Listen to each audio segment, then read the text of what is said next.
तो स्वागत है आपका CP31 सीट के हिंदी सॉल्यूशन में। चलते हैं 800 rated.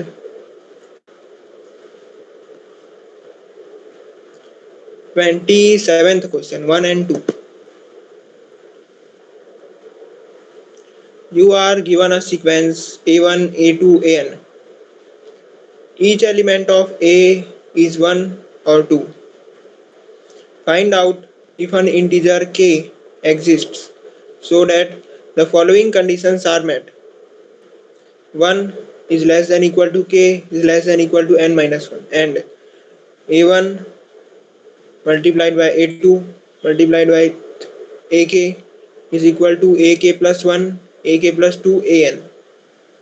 If there exist multiple k that satisfy the given condition, print the smallest। ठीक है, तो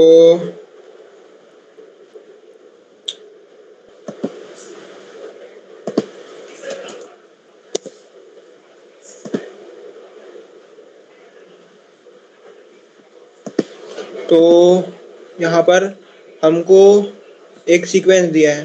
ठीक है, मान लेते हैं A1, A2,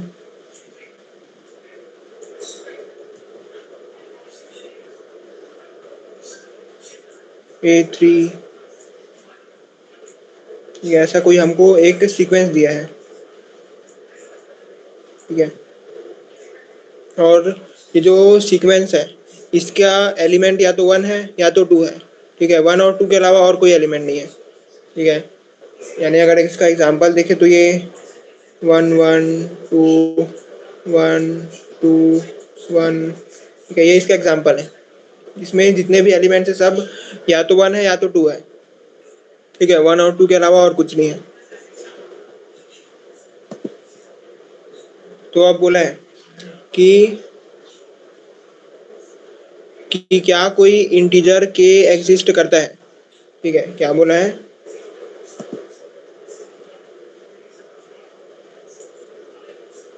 क्या कोई इंटीजर के एग्जिस्ट करता है सच दैट इंडेक्स 1 से लेकर इंडेक्स के तक के एलिमेंट्स का।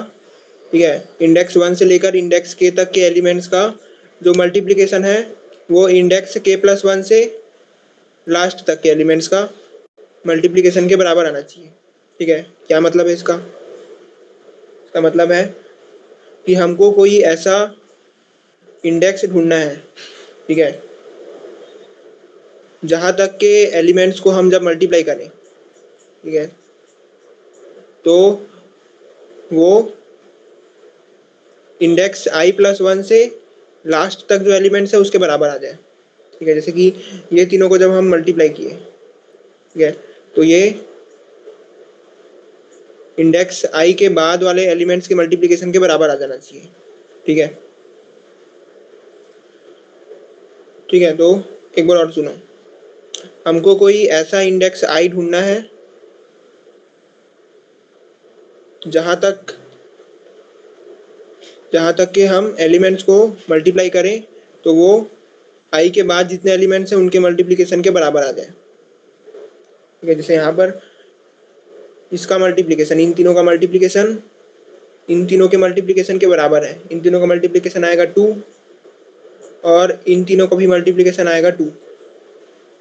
ठीक है, तो ये हो गया क्वेश्चन। अब एक्सपेक्टेड टाइम कॉम्प्लेक्सिटी, तो इसमें जो टाइम लिमिट पर टेस्ट दिया है वो है 1 सेकेंड। ठीक है, यानी एक टेस्ट के लिए हमको टोटल 10 पावर 8 ऑपरेशन परफॉर्म करने का छूट दिया है। ठीक है, 10 पावर 8 ऑपरेशन। ठीक है, और एक टेस्ट के अंदर है 100 टेस्ट केसेस। ठीक है, 100 टेस्ट केसेस।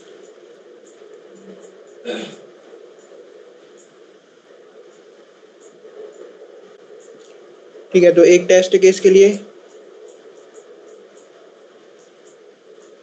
होगा 10 पावर 6 ऑपरेशन।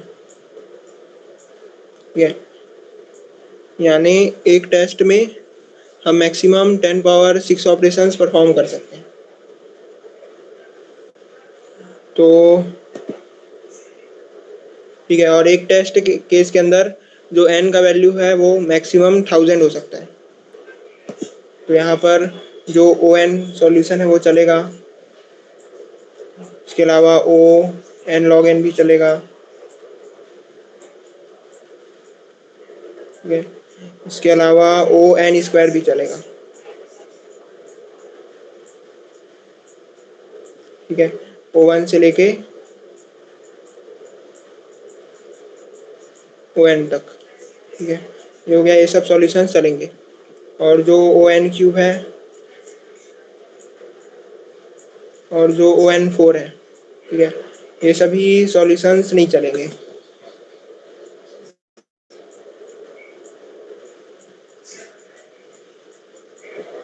ठीक है, तो ये हो गया एक्सपेक्टेड टाइम कॉम्प्लेक्सिटी डिस्कशन। ये एक्सपेक्टेड टाइम कॉम्प्लेक्सिटी। ठीक है, अब चलते हैं इसके सॉल्यूशन पे।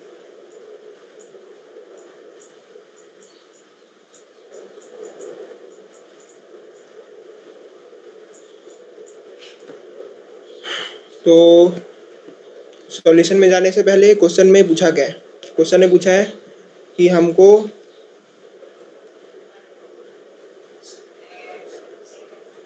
उस इंडेक्स का वैल्यू चाहिए। ठीक है, हमको उस इंडेक्स का वैल्यू चाहिए जहां तक के एलिमेंट्स को अगर हम मल्टीप्लाई करें तो वो बराबर आ जाए उसके बाद वाले एलिमेंट्स के मल्टीप्लिकेशन के। ठीक है, तो अब उसको कैसे ढूंढेंगे? ठीक है, तो यहाँ पर एक सीधा सा कॉन्सेप्ट ये है कि अगर हम वन को कितने भी टाइम्स मल्टीप्लाई कर लें, वन ही आता है। ठीक है, वन को किसी और नंबर से मल्टीप्लाई करें तो वो जो दूसरे नंबर से मल्टीप्लाई किए वो आ जाता है। ठीक है, यानी वन है वो कुछ इम्पैक्ट नहीं डालता है। ठीक है, वन का होना ना होना एक ही बात है, वन से मल्टीप्लाई करो या ना करो एक ही बात है।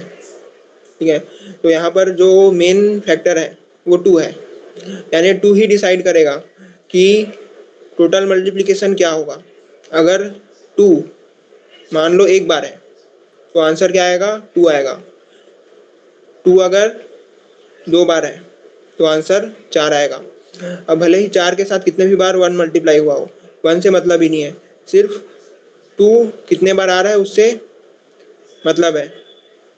ठीक है, यानी जो टू है वो यहाँ डिसाइडिंग फैक्टर है, मतलब टू ही डिसाइड करता है कि क्या आएगा मल्टीप्लिकेशन। तो हमको वो इंडेक्स ढूंढना है जहां तक के एलिमेंट्स को जब हम मल्टीप्लाई करें तो वो उस इंडेक्स के बाद वाले एलिमेंट्स के मल्टीप्लिकेशन के बराबर आ जाए। ठीक है, तो अगर इंडेक्स आई तक के जो एलिमेंट्स हैं, ठीक है, जो इंडेक्स आई है वहां तक के जो एलिमेंट्स हैं उनमें जितने टू है, ठीक है, इंडेक्स आई तक जितने टू है उतने ही टू अगर इंडेक्स आई के बाद भी हो तो दोनों के मल्टीप्लिकेशन बराबर आ जाएंगे। ठीक है, जैसे यहाँ पर इंडेक्स आई से पहले एक टू था और इंडेक्स आई के बाद भी एक ही टू था, इसलिए दोनों का मल्टीप्लिकेशन सेम आ गया। यानी हमको कोई ऐसा पॉइंट ढूंढना है जहां तक पहुंचने के बाद टू का जो काउंट है वो दोनों तरफ बराबर हो जाए, आई के पहले भी और आई के बाद भी। ठीक है, आइडिया क्लियर है कि हमको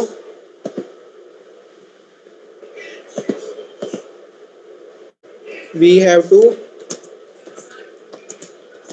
reach a point I where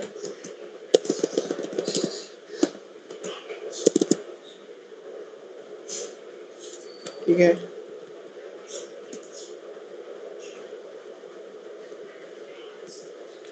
ठीक है, ये स्मॉल आई है। We have to reach a point I where number of twos before and after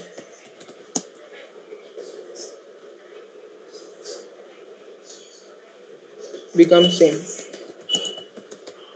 ठीक है,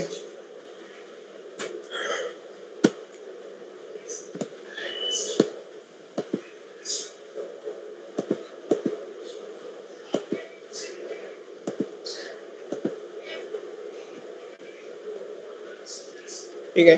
और क्या कभी ऐसा हो सकता है कि हम ऐसे पॉइंट पर पहुंच ही ना पाए जहां पर आई के पहले और आई के बाद टू का काउंट सेम ना हो?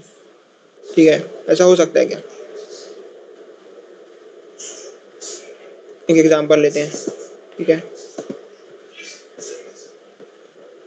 मान लो जो ये वाला एग्जांपल है, 1 2 2 1 2। ठीक है, 1। अगर आई यहाँ पर है, ठीक है, तो काउंट क्या होगा? आई के आई तक जो काउंट है वो है 0 और आई के बाद 2 का काउंट है 3। ठीक है, तो यहाँ पर इक्वल नहीं है। यहाँ पर यहाँ तक आई का काउंट मतलब 2 का काउंट 1 है और इसके बाद जो काउंट ऑफ 2 है वो 2 है। ठीक है, अब यहाँ तक जो 2 का काउंट है वो 2 है और इसके बाद 2 का काउंट 1 है, यानी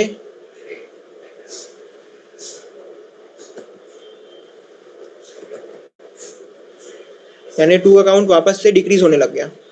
अब आगे जाएंगे तो भी हमको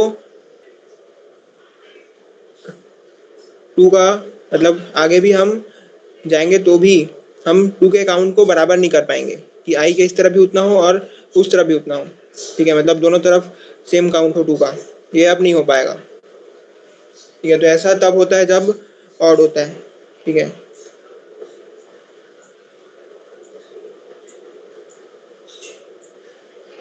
टोटल काउंट पूरे अगर सीक्वेंस में 2 का काउंट अगर ऑड है, ठीक है, पूरे सीक्वेंस में अगर 2 का काउंट ऑड है तो उस केस में ऐसा होता है कि अ, कि हमें कि हम 2 का काउंट को दोनों तरफ बराबर नहीं कर पाते। ठीक है, अब इसका इम्प्लीमेंटेशन कैसा होगा? ठीक है, तो इसके इम्प्लीमेंटेशन के लिए ठीक है तो हमको ऐसे पॉइंट पर पहुंचना है जहां पर आई के दोनों साइड 2 का काउंट सेम हो। ठीक है, तो हम एक लूप चलाएंगे आई इक्वल टू 0 से आई लेस देन एन तक और साथ साथ 2 का काउंट रखेंगे दोनों तरफ का। ठीक है, पहले कितना काउंट है और बाद में कितना काउंट है 2 का। अगर हमें कोई भी ऐसा पॉइंट मिलता है जहां पर दोनों तरफ काउंट सेम हो जाए तो हम अ, उस आई के वैल्यू को रिटर्न कर देंगे। ठीक है, तो हम क्या करेंगे, हम सबसे पहले जितने भी 2 है उसका टोटल काउंट रख लेंगे। ठीक है, तो टोटल काउंट ऑफ 2 इस केस में कितना है? 3 है। ठीक है, मान लो हम यहाँ पर पहुंचे हैं। ठीक है,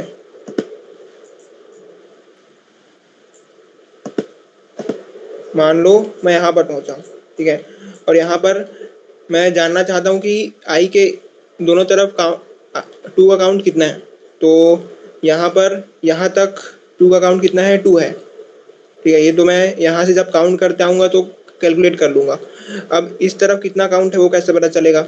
इसके लिए मैं टोटल काउंट जो है 2 का उसमें से यहाँ तक जितना काउंट आया है 2 का उसको माइनस कर दूंगा।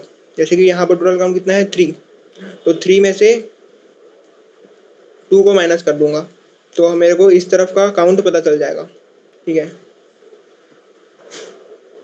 जैसे कि यहाँ पर पहुँचा। ठीक है, यहाँ पर कैलकुलेट करना है कि 2 का काउंट इस तरफ कितना है और इस तरफ कितना है। इस तरफ कितना है ये तो मैं साथ ही साथ कैलकुलेट करते हुए चल रहा हूँ। ठीक है, जब भी आई का वैल्यू आई का वैल्यू 2 हो रहा है तो काउंट का वैल्यू को प्लस प्लस कर रहा हूँ। अब इस तरफ कैलकुलेट करना है तो 3 में से यहाँ तक जितना काउंट मिला मेरे को 2 का उसको माइनस कर दूंगा, यानी 3 माइनस 1 2 3, 3 माइनस 3 इक्वल टू 0। तो इस तरफ 0 है 2 का काउंट और इस तरफ 3 है 2 का काउंट। ठीक है,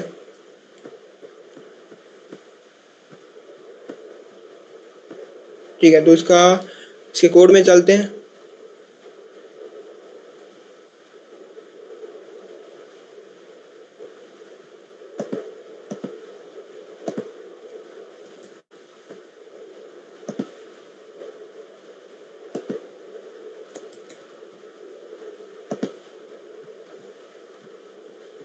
ठीक है, तो सबसे पहले मैं 2 का कितना टोटल काउंट है उसको कैलकुलेट कर लिया। ठीक है, कि अगर स्टोर आई का वैल्यू 2 है तो काउंट के वैल्यू को प्लस प्लस करो, टोटल काउंट के वैल्यू को। अब इसके बाद मैं हर एक एलिमेंट में जा जाके ये चेक कर रहा हूँ कि वो 2 है या नहीं है। ठीक है, अगर वो एलिमेंट 2 है तो काउंट 2 का वैल्यू को प्लस प्लस करो। ठीक है, और अगर काउंट 2 का वैल्यू मतलब आई तक, अगर जो 2 का काउंट है वो बराबर हो जाए आई के बाद के 2 के काउंट के, तो आंसर में आई को स्टोर करो और लूप को यहाँ पर ब्रेक कर दो। ठीक है, अगर पूरे लूप में, पूरे एरे में कहीं पर भी ऐसा हमें कोई पॉइंट नहीं मिलता जहाँ पर आई के पहले और आई के बाद 2 का काउंट सेम हो, तो उस केस में -1 रिटर्न करना है। ठीक है, नहीं तो आंसर +1। आंसर प्लस वन क्योंकि 1 बेस्ड इंडेक्सिंग है, और यहाँ पर हम 0 बेस्ड इंडेक्सिंग के हिसाब से आई का वैल्यू निकाले हैं। ठीक है, तो उसको 1 बेस्ड इंडेक्सिंग में कन्वर्ट करने के लिए +1। ठीक है,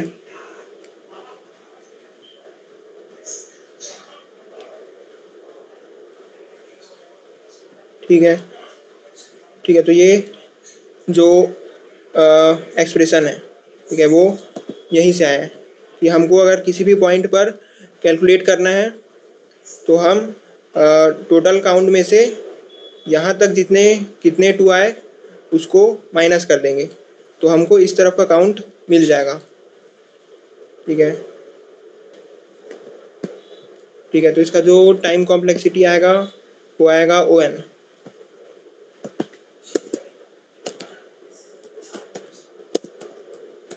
ठीक है, ON। ठीक है, और जो स्पेस कॉम्प्लेक्सिटी आएगा वो आएगा ON, क्योंकि हम स्टोर बनाए हैं जिसका साइज n है। Thank you.